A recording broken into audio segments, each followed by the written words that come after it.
parents, guests, school administrators, teachers, friends, fellow graduates, good afternoon.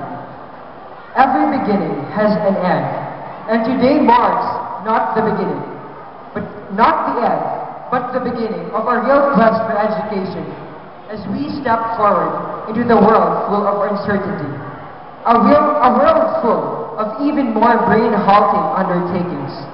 Today, we feel very ebullient, for we have achieved another breakthrough in our lives as students.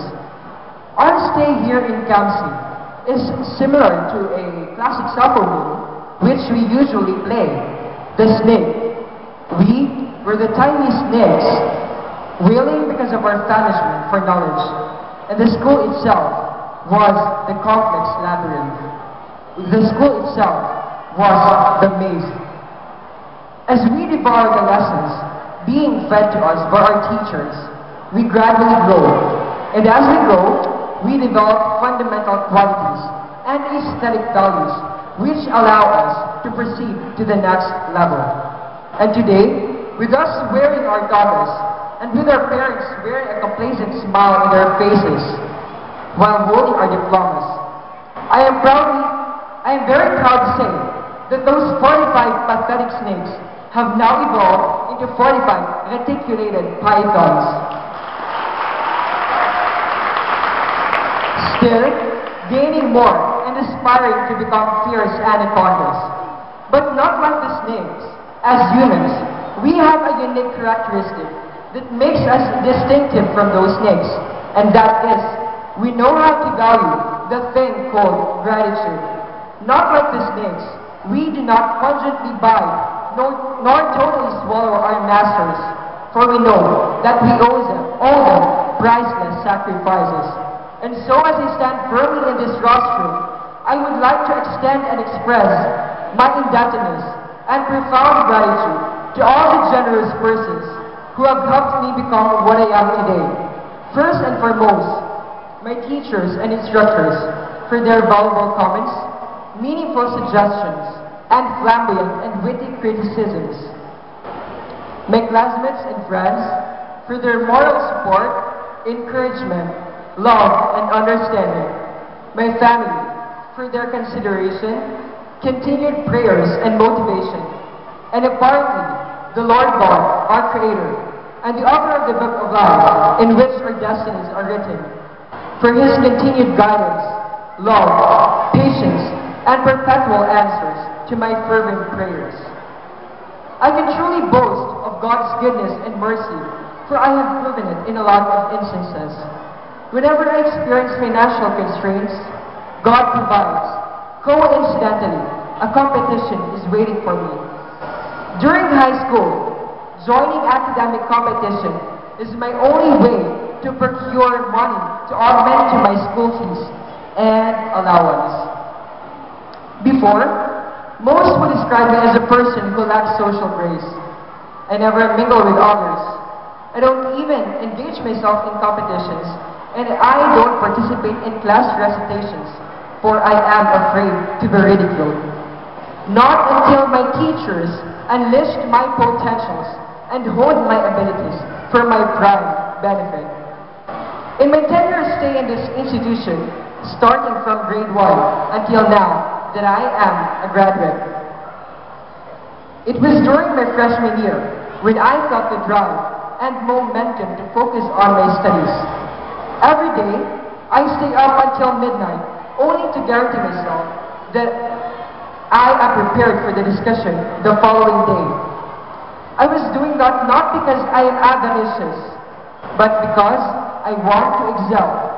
We cannot impugn the fact that all of us are aiming and all of us are competing for the highest honors. But along the way, I discovered that education is not just about learning. Education is not just about competition and does not settle mainly on the acquisition of knowledge.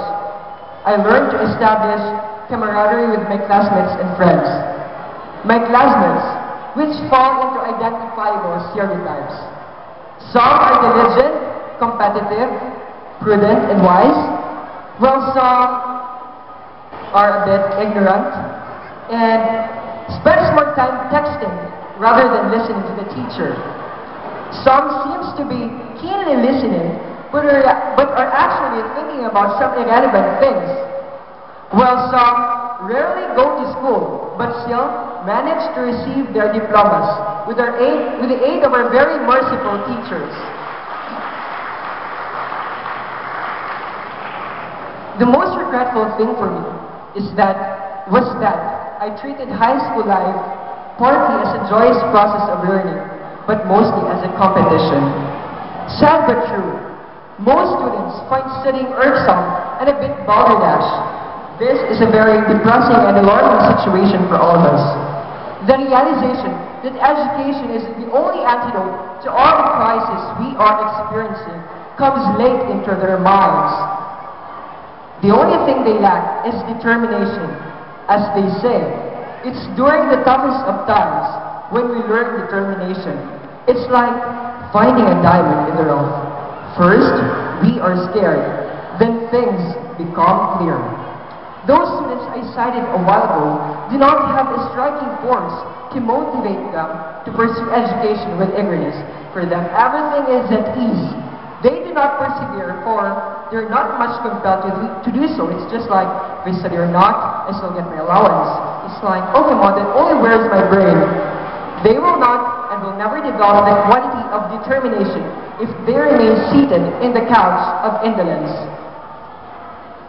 Before I end my speech, I would like to leave the undergraduates an advice for them to ponder, which I copied from the film Karate Kid. In everything you do, you must always remember the 3 Ds. First, desire. Your desire for your goal to be achieved must exceed the normal. Second, devotion. Pure desire is not enough. You must execute the necessary steps and commit yourselves into doing it for the results to turn out fine. And last, discipline. You must have the power to control your emotions and impulses. You should know what things to do and what things to avoid. There is time for work and there is time for play. There should be time for education and there should be time for diversion. Fellow graduates, may our good name and reputation be always admired and honored as a sterling example of integrity and righteousness.